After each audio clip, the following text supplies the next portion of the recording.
I'm Chris Lord-Brown. And I'm Jonathen Harty. Together we run Lord-Brown and Harty Funeral Directors in North Wales. We are here today to talk about working in the funeral profession, working with grief and loss. Welcome to The Silent Why, a podcast exploring the patterns of hope in amongst loss and grief. I'm Claire Sands. And I'm her husband, Chris, and we're on Loss 43 out of 101, as we chat to people who've experienced or work with many kinds of grief. In this episode, we get to chat to two guests, who both undertake work in an area that I find particularly fascinating. And I've wanted to have people like this on as guests since we started the podcast. Funeral directors. Or you may know them as good old-fashioned undertakers. In general, funeral directors are looked at in a sort of an unpopular way. You know, we are a necessary evil, there's no getting away from that. What people don't realise is that we may have been up all night dealing with a road traffic accident, you know, or something awful. And then we come in and try and look our best for the other families that we're dealing with. Meet Chris and Jonathan, who run a funeral home in North Wales. Both have worked in the profession for around 3 decades, but despite absolutely loving what they do, the disturbing nature of their work can leave its scars. If you can think of a mode of death, we've dealt with it, we've seen it. They're not the things that really bother me, it's the effect that it has on the families and seeing them struggle and the emotional toll that it has on them. Yeah, we've both had our demons. Bereavement doesn't just affect those we look after, it affects us.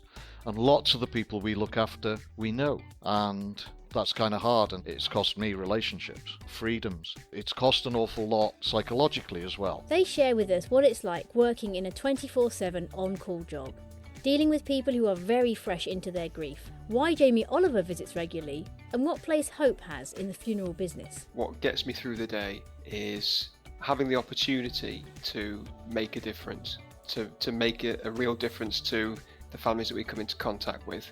If I do my job correctly and as diligently as I should do, then at the end of that initial process, I should be able to say, yes, I did make a difference there. After listening to this conversation, you may never see an undertaker in the same way again. So here they are to introduce themselves.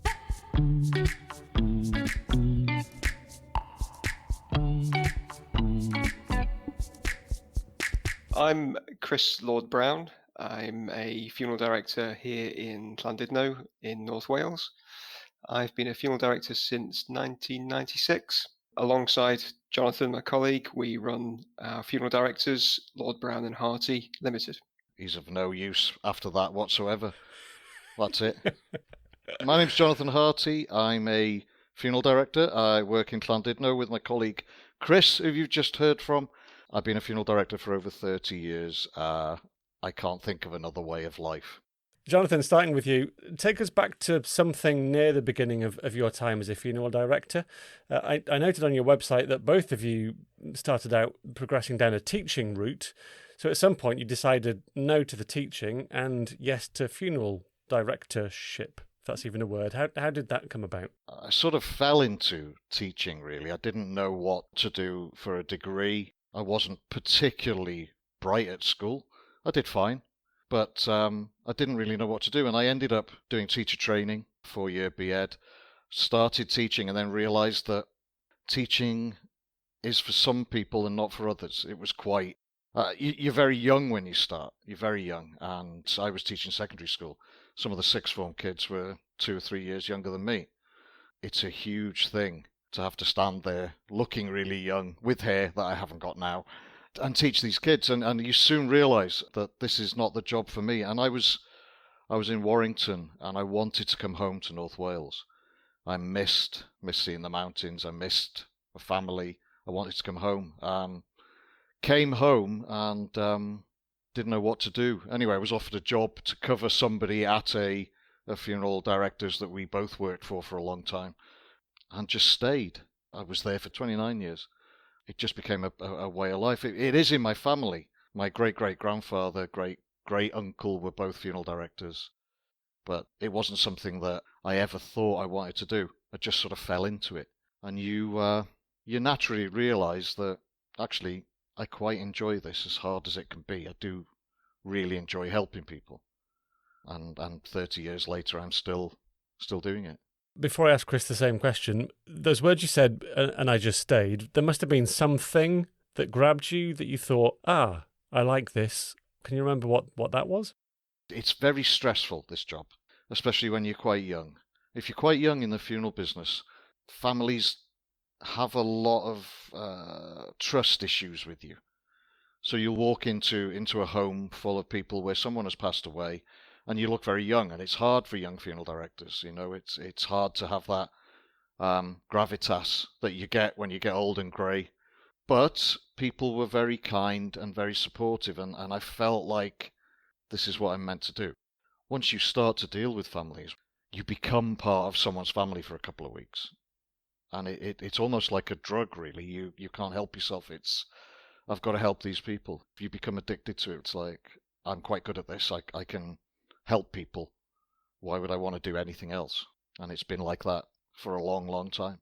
Lovely to hear. Chris, your turn. Similar story, very different story? Some parallels there. I grew up in Nottingham. My family is still down there. And I was very involved in music from a very early age, instrumental playing.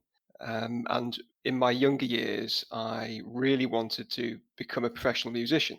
That's kind of where I thought I was headed. And as the years went by and I sort of completed training and so on and so forth, it became clear that there's a big difference between being a good musician and being good enough to make a living. And there's quite a distinction between the two. And I kind of thought making a living as a professional musician is going to be very tough. So there tends to be a sort of natural progression in that world, that if you're not quite good enough to earn a living as a professional, then you teach. So I'd done a bit of instrumental teaching whilst I was at school and college, and naturally went down the route of becoming a classroom teacher. So I did my teacher training in and around Manchester. Like Jonathan, I did a 4-year BEd, as it was at the time. And probably in short, when I started the course, I was too naive. And when I finished the course, I was far too cynical. And it became clear, really, that had I have chosen to leave the profession, that the world wasn't going to lose one of its greatest educators. And my heart really wasn't in it. At the end of the course, I relocated to North Wales, and I got to know Jonathan and the company that he was working for at the time, which, as he said, we subsequently both worked for a long time. One of the family members was retiring, so there was a hole there that needed to be filled. I'd put myself on the teaching supply list, sort of half-heartedly, really, not with any particular intention of pursuing it seriously, but, I need to make a living somehow. So the opportunity came up as I was doing that to work in the funeral directors, and really that was it. And straight away, I knew that this was for me. And it was such a stark contrast to how I felt going into a classroom and standing in front of a classroom full of children, to working in the funeral profession, and the sense of satisfaction, the sense of worth that I got and felt and still do from working in the funeral profession was markedly different to classroom teaching. So I never looked back from there. And you obviously set up your own business together after that. So how does it feel working together at that level rather than just kind of being colleagues in the other firm? Yeah, I mean, that's an interesting and quite a long story, really. We were both, as I say, worked for this local company for decades. We were put in a position where we had to leave, which we did, and set our own company up. And we'd worked together for so long that, we know each other inside out, really.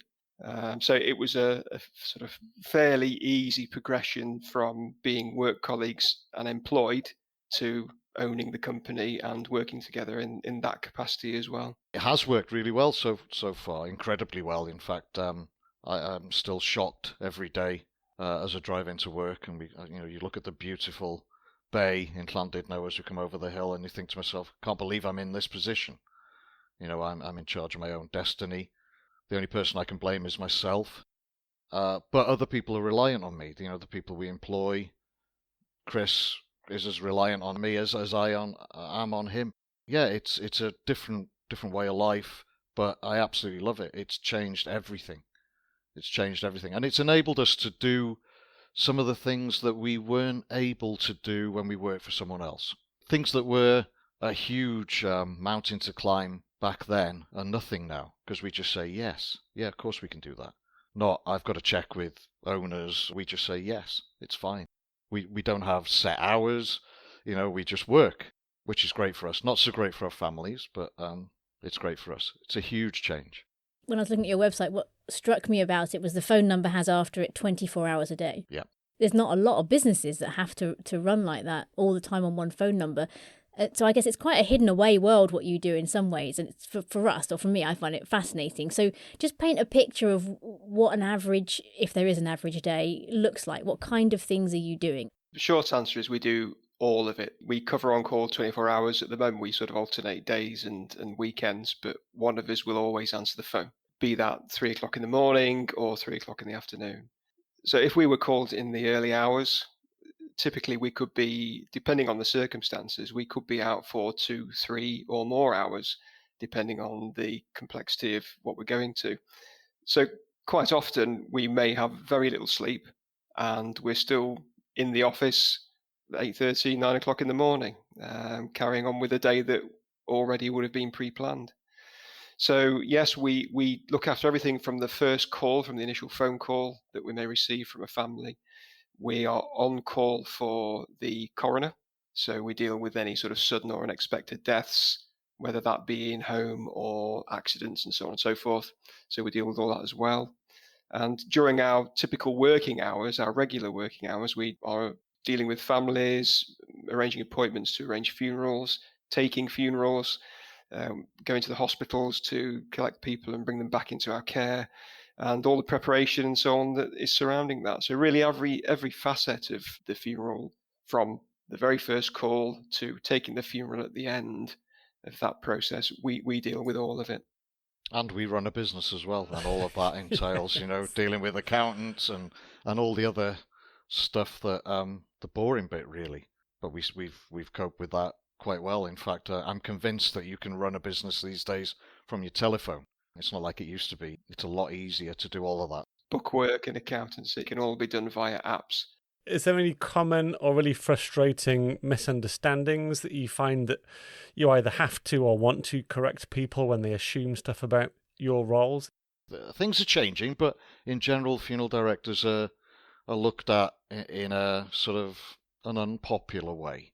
We are a necessary evil. There's no getting away from that. And until you've dealt with a good funeral director and your attitude changes, most people think, oh, look at them, they drive big black cars around, they wear nice suits, they've got all these things, and that's all it is. What people don't realise is that we may have been up all night dealing with a road traffic accident, or something awful that has happened to a family, and then we come in and try and look our best for the other families that we're dealing with that day, but there's still this attitude that you find that, oh, funeral directors are kind of looked down on, they're not appreciated as much as many other professions.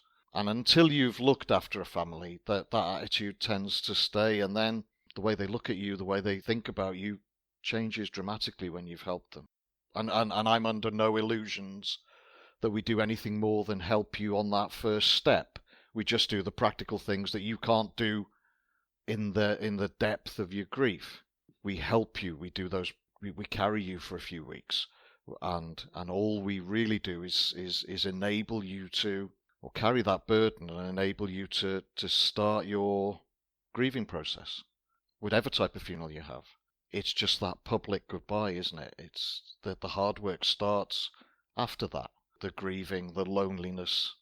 We're just lucky to be able to be in a situation to practically help families, support them at a time where the smallest of things that you would do naturally without thinking become massive hurdles, because bereavement's like that, grief is like that. It's very, very difficult. The interesting thing is so many families remember you. You may have done a funeral for them 30 years ago, and then when another member of the family dies, they seek you out. Regardless of where you are, they seek you out. And a lot of people you still keep connections with. You still have this social connection. You're part of You're part of the locality, you're part of the town, you're part of the firmament as a funeral director. And that's a huge, huge privilege. It really is. Yeah, that's quite an interesting observation, really, that although we are initially there to help for the first few weeks, we frequently find that you form relationships with people which last for years and years. Not only does that show itself in people coming back to you in future when they've had another bereavement, but when you see them in a different setting, when you see people in a different setting who you may have helped 5, 6, 7+ years ago, and there's that instant sort of connection there, because we come into people's worlds at their lowest ebb, at the lowest time, and very often people have no idea what they need to be doing, what they need to be thinking about. We're fortunate that we can come in and we can help them through that, and they remember that, and we remember them. It's nice when you bump into somebody months down the line, years down the line, and it's as if you'd just seen them yesterday.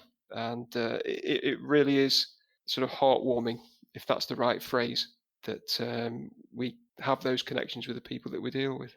My wife won't come shopping with me because it takes too long, because you're constantly stopping to speak to people, you're constantly bumping into people you've looked after.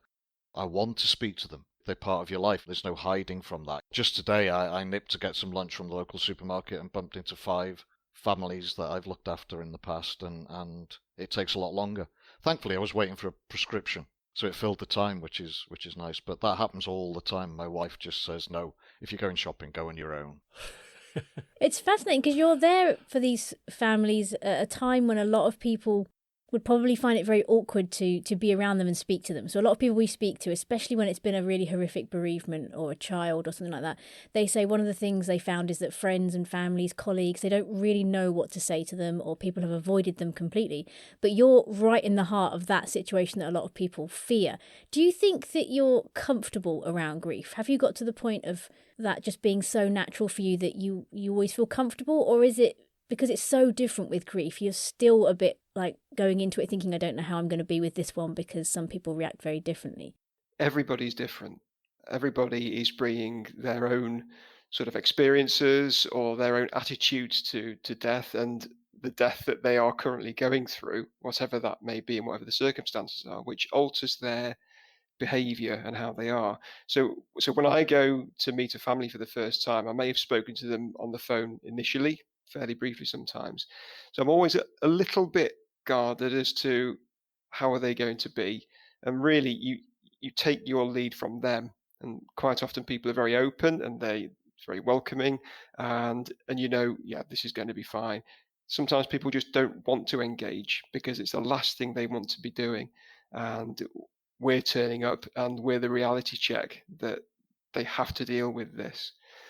Yes, we've been doing it for so long that we've come across every sort of imaginable reaction that you could think of, but you don't quite know which one you're going to each time we get another family to help.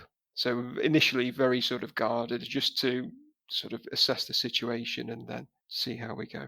You've developed this sort of game face, because there is a nervousness when you first meet a family, especially when it's a tragic situation, particularly tragic situation. But also, it does affect you. You can put this game face on, but it does affect you. But you can't let families see that. You can't let them feel that there's anything but strength from your part. Both of us suffer from PTSD. I don't think Chris would mind saying that. We've both attended awful, awful things that no one should ever have to see, and we're very protective of those coming into the business who potentially will have to see those things.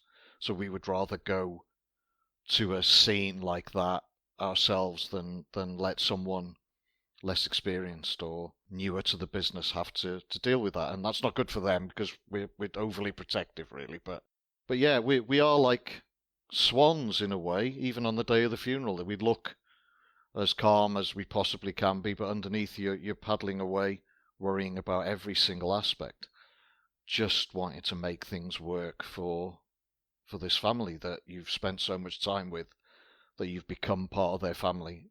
You just want to make it work. And yeah, we've both had our demons. Bereavement doesn't just affect those we look after, it affects us.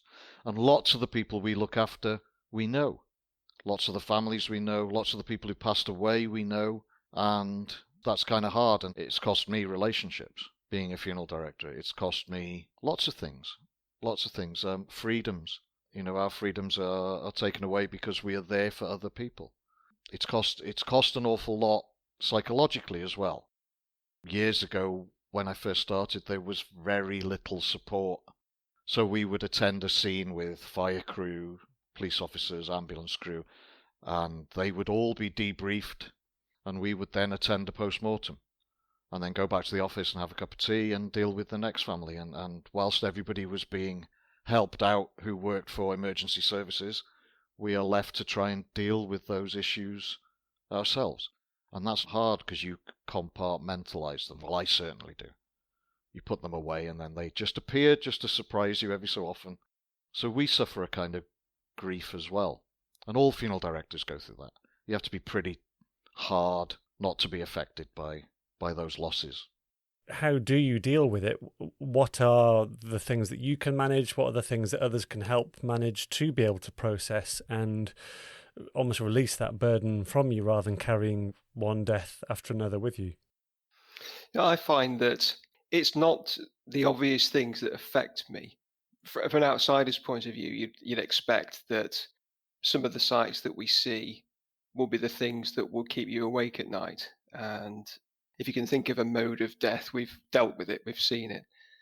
They're not the things that really bother me. It's the effect that it has on the families and seeing them struggle and the emotional toll that it has on them, and being part of that and then trying to help sort of guide them through that initial part of the process and watch them struggle. And that's what I find tough sometimes. And I found as I get older, I become a bit more emotional about things as well, which is something I've noticed over the last few years. When I was a lot younger, I was kind of put it all away, lock it away in that little box, and carry on with your day and whatever else you're doing. But as I've got older, things affect me more, and there are sort of certain things that I find affect me on a funeral. When I'm so invested in getting this right for a family, there's a massive sense of relief and satisfaction when everything goes right at the end of the process. When you know that everything has gone exactly how that family wanted it to go, there's a huge sort of outpouring of relief and emotion that's gone fine. Because the lead up to that and on the day itself and going through the funeral itself is so stressful, because there are so many things that can go wrong. There are so many things that can throw you off course, that a lot of them you've got absolutely no control over. And if those things happen, you've kind of got to deal with it and go with it and get back on track. I particularly get very emotionally invested with families that I'm helping. And I think that's true really for most funeral directors. You do form a connection, you do form a bond. As far as dealing with it is concerned, I'm probably not the best person to ask that. Probably the best person to ask, or the best people to ask, would be my family. And they will probably say, well, actually, you don't deal with it very well. I try not to go home and kick the dog. Listening to you talk, it very much makes me think of like a Sherpa in terms of like climbing Everest. That a Sherpa being someone that comes alongside, that helps with the route, that carries some of the weight, that will be a sort of companion along this climbing of a mountain. But then the Sherpa doesn't get to stand at the top and sort of celebrate the achievement or the end. They just sort of quietly disappear and go and do it again with somebody else. Yeah, because really what you just said then about quietly stepping away, that's absolutely right. Once that funeral is underway and we've guided people to that point, we should be quietly stepping away and letting the family deal with things how they want to deal with things on the day, and afterwards as well. Certainly big things that do affect me are particular pieces of music. Music is incredibly emotional attachment to people, and it's a real trigger of emotion. That's why it's part of the whole process, and it appears so much in a funeral. And there are certain sort of music tracks that I think, when I see them, oh God, I'm going to get through this, because there's certain things that obviously are personal to me as well. And when I see them coming along, I think, oh crikey, in my sort of go-to way of dealing with everything is biting the inside of my mouth. I bite the inside of my lip and chomp down on it until it's absolute agony, and it kind of brings you back in line. Yeah, it's a very emotional process. I was just thinking about that. We were always sort of led to believe that the funeral director should never be seen crying, or emotional. They have to be this sort of stoic figure. And I quite quickly learned that, no, this is affecting me as well. I'm invested in this. I feel for this family. I feel like crying. I'm going to cry. And it's such a natural response. There's a saying that says, live your life so well that when you die, even the funeral director cries. And I kind of understand that now. The thing is that grief can hit you. It takes over you, and you can't control what's going to happen to you. So perhaps in a different way, when I lost my father, I helped carry his coffin in with his friends into church. And as I was walking in, we were carrying the coffin, I could hear someone wailing. And I mean really wailing, broken sort of howls. And it troubled me all the way through the funeral. And as we walked out of the church, I said to one of his friends, my father's friends, "Did you hear that person wailing?" And he said, "Yeah, it was you." And I didn't. The grief hits you that way, doesn't it? It just sort of takes you out of where you are, takes everything away, and just this natural outpouring comes. And I've been on funerals for friends that I've been looking after, families that I know really well. You can't help but just get upset with them. And first of all, I was quite fearful of their reaction, but you soon realise that they see you then as a normal human being who's suffering with them. Some days you'll come in from work and there is nothing left. And that's really hard for people. You spend all day giving every part of support that you can to families, and you come in and there's nothing left. Yeah, it's quite hard for those who are with you, and it's hard on yourself as well. But these days it's a lot easier. And like Chris said, getting older changes your perspective. You're able to sort of understand why you feel that way. It reminds me of something you see on social media quite often, or I do at the moment, because I follow a lot of accounts that are looking at grief. And it says, just because you carry it so well doesn't mean it's not heavy. Absolutely. We've interviewed a murder detective and a paediatric intensive care nurse, both about working around loss and death. And they've both said similar things, which has really highlighted to me that things that people might say to them around the idea that just because you've got a job you love doesn't mean you're able to cope with the loss and the grief that you're encountering every day any better than any other human would. Especially the nurse. She said, there's this sort of maybe attitude of, well, you kind of chose it. You know that sick kids isn't going to end well every day, so you probably know how to cope with that. I couldn't do it. And they kind of stepped back. And the murder detective, very similar to you, said that he'd been to a lot of nasty things, and then he had his father's funeral, and halfway through the eulogy just completely lost it and had never shown any emotion, and he felt that was just a build-up of all that he dealt with. And I think they have they all have different coping strategies. The police have this sort of dark humour that they were talking about that actually helps them release that seriousness of what they do. Is there something amongst funeral directors? Is there a way of you releasing that stress in some way? Do you have a dark sense of humour? Do you have anything else going on that helps with that? Yeah, there's an awful lot of dark humour. Probably the darkest. Don't forget, we work with the police all the time. We work with fire crews. We work with ambulance crews. So we're all very much the same. We've got this kind of bravado that you put on. But like I said earlier, that's the game face. It really is. If you didn't get affected by what you did, what you do, some of the things you see, then it's time for you to stop being a funeral director. I think it's quite easy to step over that line and become callous, become hardened, and then that doesn't help the families that you're with.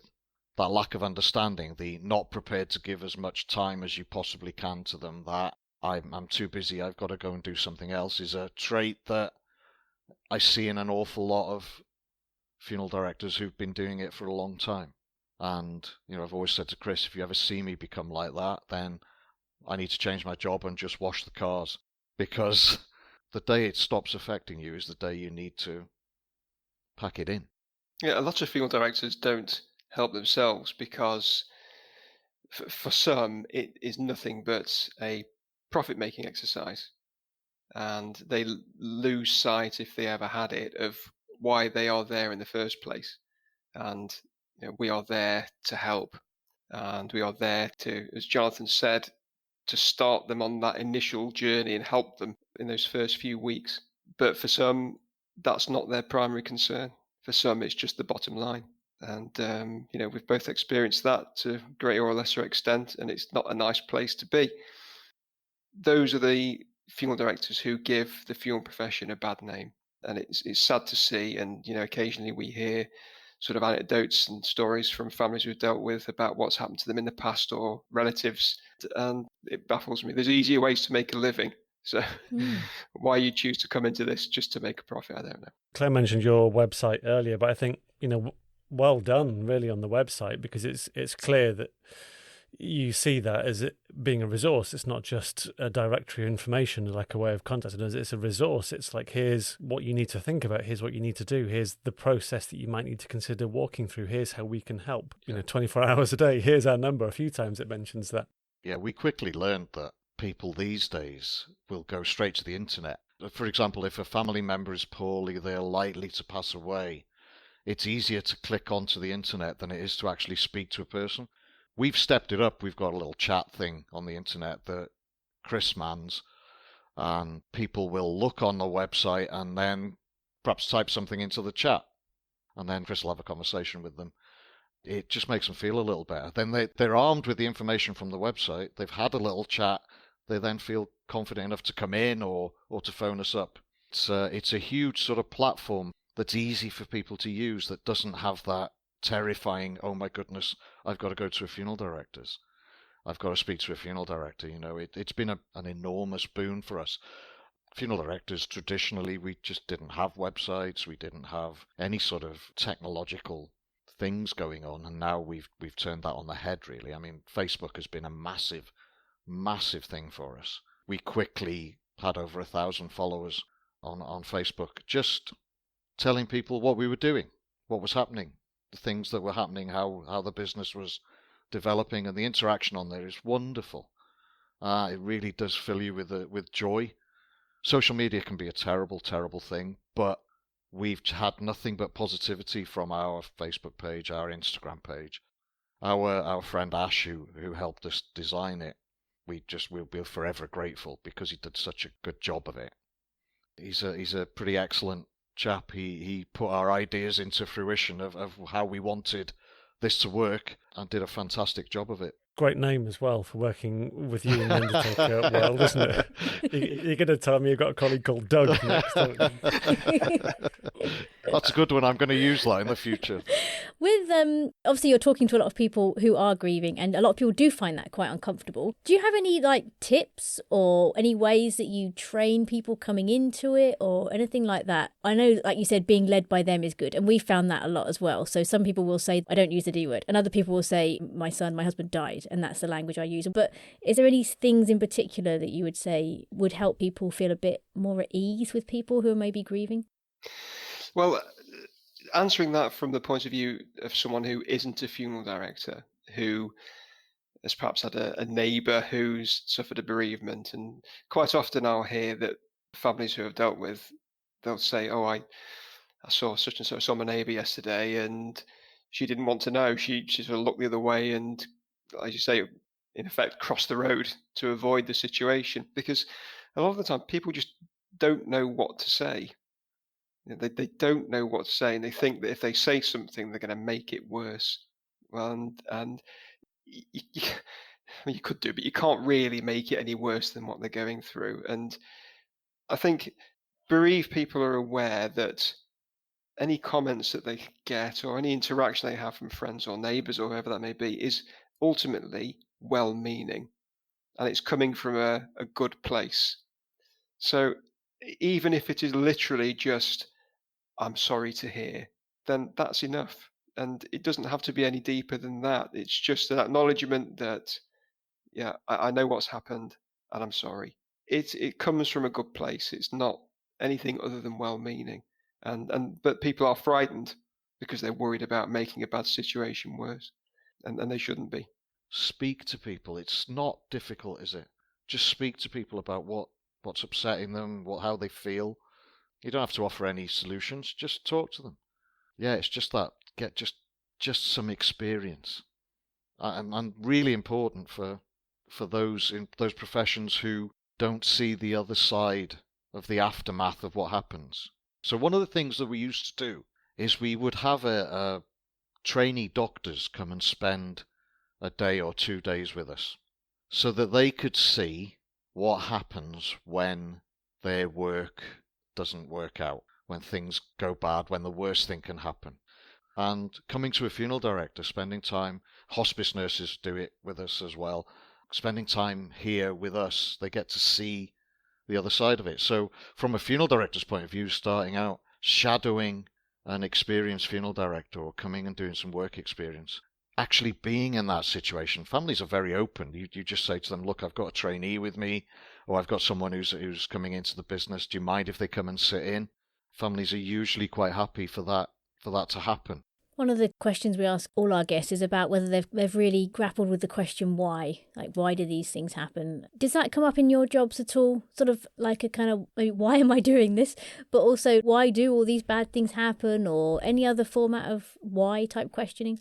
Probably we both learnt a long time ago, and I'm sure most people are the same, that you realise that bad things happen to good people all the time, and there's no reason behind it at all. And we both learned that a long time ago. And I'm very grateful to be in the position that I am, and I know that can change tomorrow.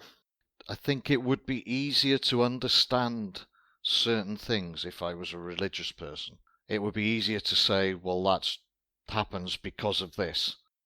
As someone who doesn't believe in any sort of religion, initially it's quite hard to go, why is this happening? But you do, as you get older, you realise that it sounds flippant, but it's just life, isn't it? That's our lives here on this planet.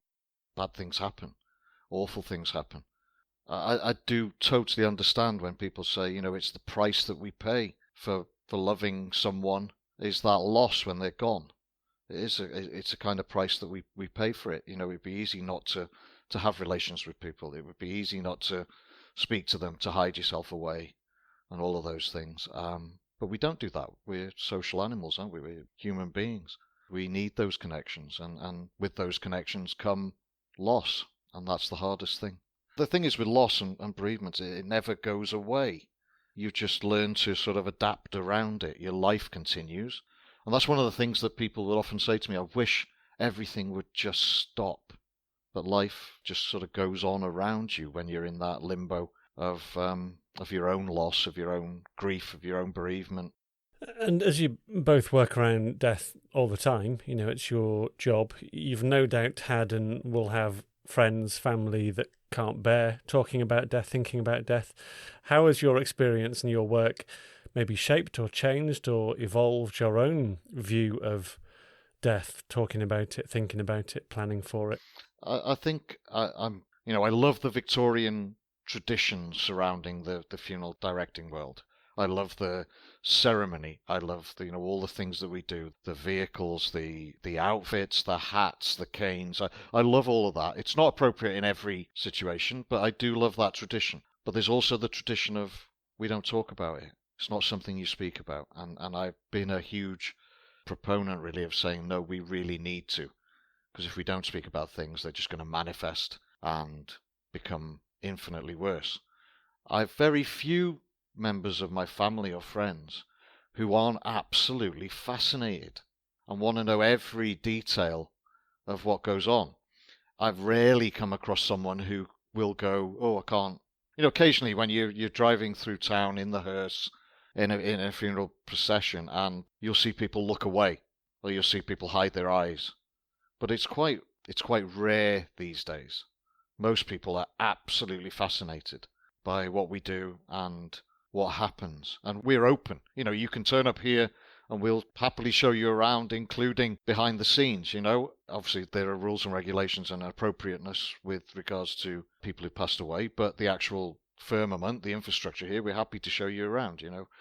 We want people to come in and demystify that world. I think funeral directors are guilty of keeping this air of, we don't really want you to know what's going on behind the scenes. And that doesn't help those who don't want to talk about it. It really doesn't. But that's changing as we become more open. And a lot of funeral directors now are far more open than they've ever been. I mean, when I first started, some of the things we do now would just be horrific. Goodness me, the old school funeral directors would spend their time tutting and pointing their fingers and saying, you can't do that, it's always been done this way.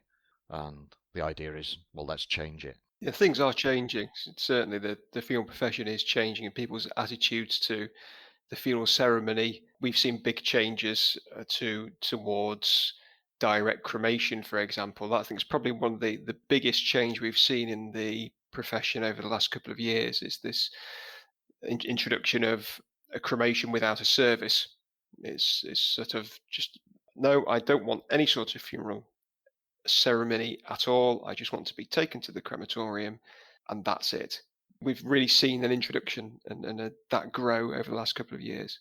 Sort of green funerals as well. You'd have to be careful with that. How do you define green? Because someone's definition of green is very different to another. But certainly the introduction of sort of wicker coffins and so on and so forth, natural burial sites. There's a couple of natural burial sites here in North Wales, which we look back 15, 20 years, we would rarely visit them. Rarely would be there. Whereas now we're there sort of 3, 4, 5 times a year, whereas before it was once every couple of years, if that. So there's big changes. We were quite lucky because a member of staff who works for us also has her own business, and her background is woodland burials. And again, I don't want to use the word green funerals, but that sort of background. And she very much opened our eyes to the sort of how this can work. And we embraced it. The same with direct cremations. Most funeral directors are horrified by this idea, and that's purely a financial decision. We embraced it and turned it on its head a little bit by still offering all of that, but saying to the families, look, come and spend the evening the night before with your family member in our, we don't have a chapel as such, we have a front room here. So we're very different in as much as you come to our funeral home and it is our home. It hasn't got that stigma of a chapel as such. It's just convenient to call it a chapel. Spend the evening, bring your family, have a drink, celebrate the person who's going the next day. And we offer that to everybody who wants a direct cremation. And a lot of people will say, no, we don't want to do that. Dad decided that he wanted this very simple goodbye, so we honour it. But some people have said, yeah, you know what? Let's do that. We don't charge for it. We're happy to be here with people. They work their way through our whiskey and our sherry quite quickly, but that's fine. That's all part of it. It is all part of it. And I think allowing them that time to say goodbye, to do their own thing, to perhaps say a few words, makes the blow of not having a funeral a little easier to bear. There's something I find really sad in a way, and it's nothing to do with me and what people choose, but that direct approach. Because I think so much of, I think what Claire said to me in the past about funerals being for the living, in a sense that, yes, you want to respect the wishes of the person that's saying this is how I'd like to be remembered. But actually, those who are left alive, they're the ones that need to have the ceremony, the farewell, the party, whatever it may be, for them to acknowledge. And we see cultures around the world where they'll spend days, if not weeks, in a period of mourning. Claire and I really valued the time of state mourning that we had after the Queen died, because we thought it was so divisive in this country, but we thought fascinating to see this sort of forced period of, look, this is a time where we nationally recognise loss, as opposed to just quickly brushing it under the carpet and moving on. So I think just for me, that thought of that sort of direct approach just takes away the opportunity for those who are still alive to spend time, to sit in the grief, to recognise that together. Yeah, it's tough. I've done a bit of a 360 on that myself. 360 would be wrong, wouldn't it? I'd come back to the same place. 180. I've done a 180 on it. I was very much, before we started the podcast, of the opinion of like, you know what, I just don't want to do any more funerals. I've been to funerals of lots of different ages. They always come too late. Like, you're just getting sad about something, and then you got to dredge it all up again for the the whole thing. I was like, I'm not sure. And then having done this podcast, I've completely gone the other way and just sort of thought, no, I can see the value in allowing yourself to grieve at that point as hard as you need to, because otherwise, if you don't, it can be a bit complicated further down the line. Yeah, we often come across families who are very conflicted, and not just with direct cremation. That's a sort of easy example to use, that they are caught between honouring what their father, mother, whoever it is who's passed away wanted, and what they feel they need to have to help them. And even in more traditional funeral ceremonies where there may be particular pieces of music that they're left instructions for, and they aggressively disagree with that piece of music, and they don't know how to get around it. So we've come up with all sorts of ideas to try and come to some sort of compromise with them. Really, once we there was two sort of siblings who were at absolute war over a particular piece of music, and one was, no, that's what Dad wants, and that's what he's going to have, and the other sibling was like, well, I don't want that piece of music. And the way we got around it was that the family had two following cars behind the hearse. They had two limousines. So this particular piece of music, we actually played it in the limousine for one family member to listen to on the way to the church. So they were happy that they'd included it. The other sibling didn't have to listen to it and put up with it, so they were happy. And the rest of the arrangements were fairly straightforward. So, but there's this real conflict between what I need for myself to get through this funeral, and this is what they wanted, and if I don't do that, I'm letting them down. There's a reason, isn't there, that funerals exist? We need this as human beings. We need our say. We need our chance to say goodbye. And yeah, in a way, direct cremation takes that option away from people, and that's why we wanted to sort of step it up a bit and say, look, have something. I lost a friend a few years back. He died on New Year's Eve in New Zealand, and it was hard for all of us because he was cremated there. His ashes were brought back, but we had a sort of a goodbye ceremony. The hotel and a couple of hundred people turned up, and we all shared stories and said, we had speakers saying various things and telling each other stories about his life and so on. And that was really cathartic for people because they hadn't had that chance to properly grieve. And so, yeah, you're right. In a way, direct forms of burial or cremation can take that away, but a funeral director is there to help you with that, is there to say, look, why don't we do this? You can tell often with families, especially younger families, they're so conflicted, they don't know what to do.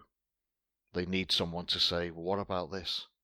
Or what about that? Or maybe this would be a nice idea. Give them some ideas. You need to guide them much more. Well, once you've started to give them ideas, they start to come up with their own quite quickly, and a decent funeral director will help them facilitate that. And all of that helps them to deal with the loss, doesn't it? It may be of interest to you both and others as well. We did an episode a few weeks ago with a woman in America called Lisa Ruland, who lost her husband in a mountain climbing accident, and no body was recovered. So she spoke quite a lot about one of the biggest challenges for her was grieving the loss of her husband without any ritual, really, missing out on so much of the ceremony tradition that society may sort of say this is actually a way of working through that grief. Really interesting to hear how important having a body to sort of say goodbye to is, and we take that for granted quite often. I mean, we've taken care of soldiers and people who've been in dreadful accidents and so on. It works the same way that in some cases you can't allow families to come to actually physically see them. So we have to work about ways of doing that. So we'll encourage them to come and sit with the coffin, which is closed, and still spend their time in a room, with the person who's passed away. It's that not being able to hold a hand, not being able to kiss a cheek, not being able to see physically that those people have passed away. And I hate having to say to families, it's the worst thing for me, look, you really need to consider not coming. It's almost as if you're taking away a few of the steps that you've put in place to help them. And that's really hard. It's the same sort of thing I could imagine, that there isn't a body. Very, very difficult. It must be awful for her. One of the things that we were trying to achieve with the podcast was to look at all these 101 different types of loss to see, can you find hope in every kind of loss? Is it possible? Or are there some griefs that are just too awful? I guess to work in your kind of environment, you need some kind of hope to get through the day, or else it would just become a bit overwhelming. So where do you see hope in what you do? I think for me, what gets me through the day is having the opportunity to make a difference and to make it a real difference to the families that we come into contact with. If I do my job correctly and as diligently as I should do, then at the end of that initial process, I should be able to say, yes, I did make a difference there. I still know, and I've dealt with certain families whose loss is so great that I feel that their life is now without any hope, that they've lost, and usually it's adult children who've passed away, and it's very, very hard for certain people just to see any light at the end of the tunnel. Their lives become totally about that person, and no matter what we do as funeral directors, as anyone who works in this area, celebrants or ministers or whoever, you just can't help. The despair is too great. So, I mean, the thought for me of losing one of my children, it fills me with terror. It just breaks this part of you that sees the light at the end of the tunnel. Thankfully, it's such a small minority. Many people are able to sort of forge a life without that person, but some just aren't. That really troubles me. It really troubles me, because I fear that if something like that happened to me, that may be me. That's the kind of thing that keeps you awake at night. On the other hand, like Chris said, this ability to help people fills you with confidence and a sort of happiness, a fulfillment that you've done the right thing. And I see hope in all manner of things. I see hope in the faces of so many people that we've helped, because in the end, in most cases, death is just the natural process. This is our natural process as human beings. So there's always that light at the end of the tunnel for them. But sometimes, my late father used to say, as one door closes, another one shuts. And I kind of, I think I can understand that sometimes that's people's lives. Sorry. No, well, okay. I'm really fascinated by that though, because that sort of almost implies that when these things happen to you and you get into that situation, because like you said, there's maybe a minority in that boat, that you can't help it. And a lot of the people we've spoken to, I think, who have found hope, I think would say they had to search for it. Yeah. And they had to find it. And it wasn't easy. And so I'm just wondering now, even that is fascinating, isn't it? You know, are we the kind of people who would be without hope in that situation? And you can't do anything about it. That's just going to be how you go. Or is it possible to find it? It's like a whole other area I want to explore. It's something that I think for a lot of people, working through grief just doesn't happen naturally. And I think people think it will, and it doesn't. And as you say, you have to go and look for it. You know, it's something that you have to work at and work through.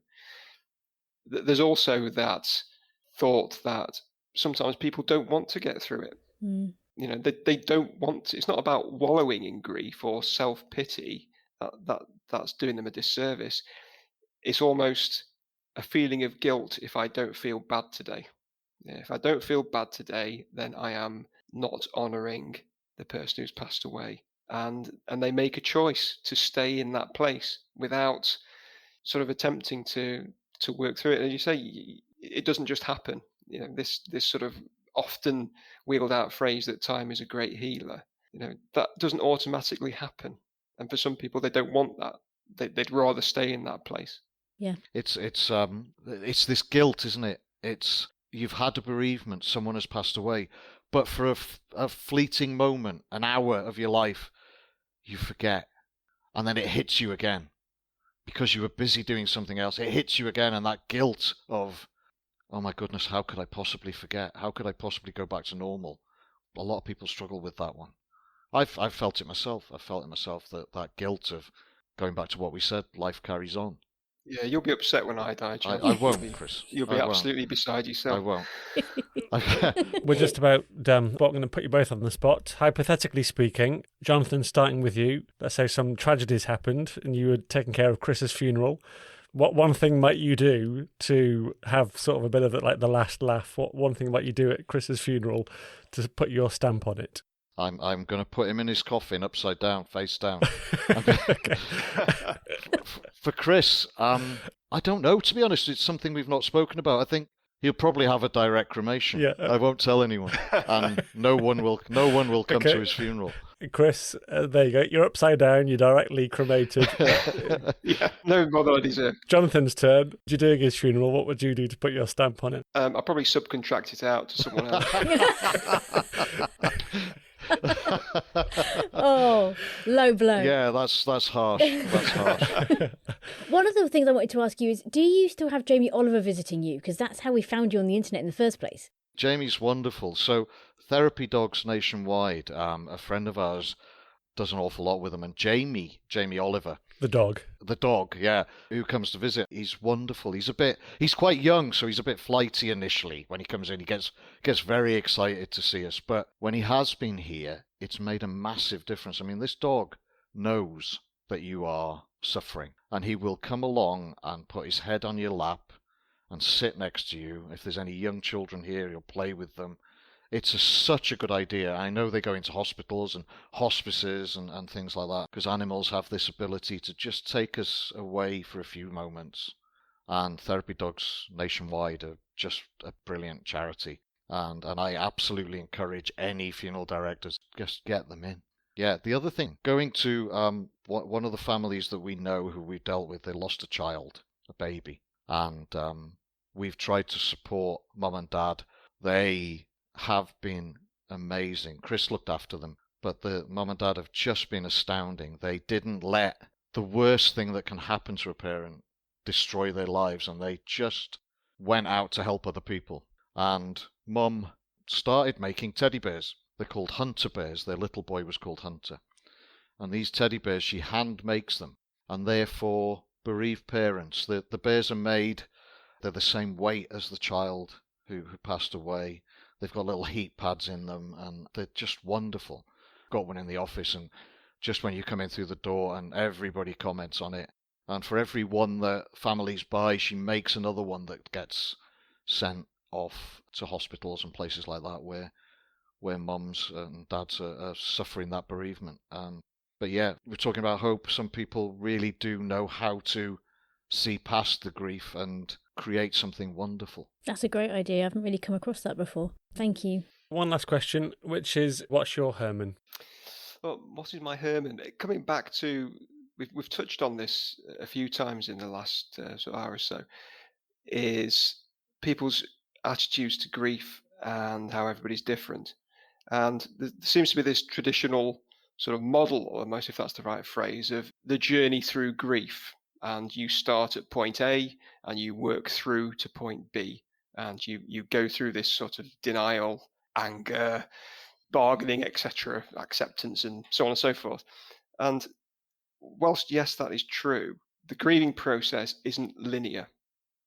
And people often think, well, I'm here today, and in a year's time I need to be there, and in 2 years' time I need to be there, and I'm going to go through this journey in a linear way, and I know in 3 years' time or 4 years' time everything's going to be fine.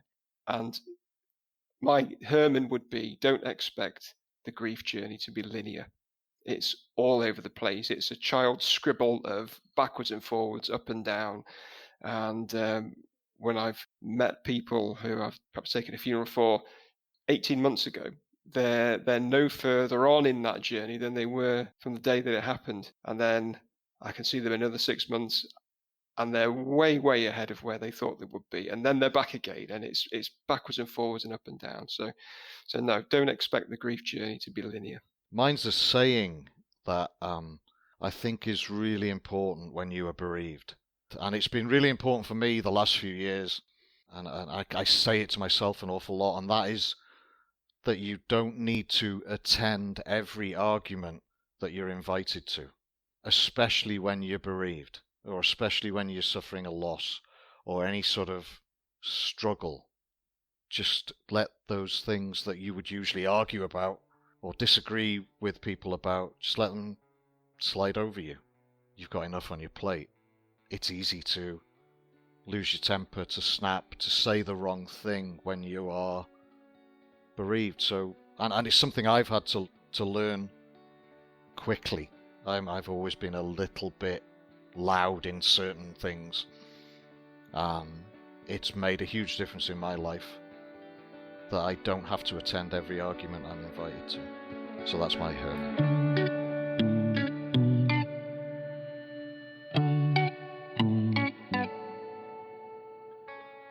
We hope you enjoyed listening to Jonathan and Chris as much as we did chatting to them. Maybe it's prompted some questions or thoughts of your own around what kind of funeral that you'd like for those grieving for you, rather than just what you wanted yourself. Maybe it's got you thinking about jotting down some ideas to help guide those planning your funeral. And if nothing else, we hope it's given you an insight into a job that deals with death, bereavement and loss on a daily basis, and the toll that can take on those carrying out the work. To find out more about Jonathan and Chris, you can visit their website, lbnh.co.uk, or find them on Facebook as Lord Brown and Harty, and I'll put links in the show notes. And for more about us, the full list of 101 losses as it grows, tips on how to talk to the grieving, and more conversations like this with people who work daily with loss, visit our website, thesilentwhy.com. We're finishing this episode with a poem read by somebody else. Yes, one of our most faithful listeners and a regular supporter of the podcast through buymeacoffee.com. Link in show notes or in our social media bios.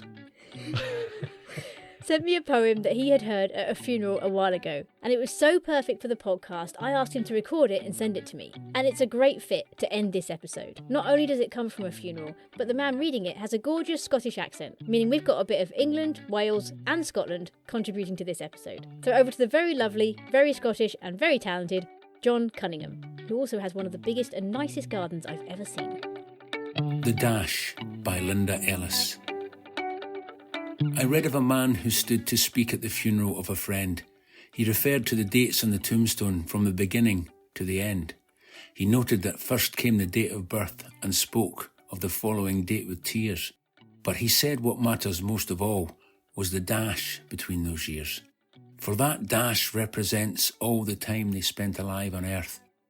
And now only those who loved them know what that little line is worth. For it matters not how much we own, the cars, the house, the cash. What matters is how we live and love and how we spend our dash. So think about this long and hard. Are there things you'd like to change? For you never know how much time is left that can still be rearranged. To be less quick to anger and show appreciation more and love the people in our lives like we've never loved before. If we treat each other with respect and more often wear a smile, remembering that this special dash might only last a little while. So when your eulogy is being read with your life's actions to rehash, would you be proud of the things they say about how you lived your dash?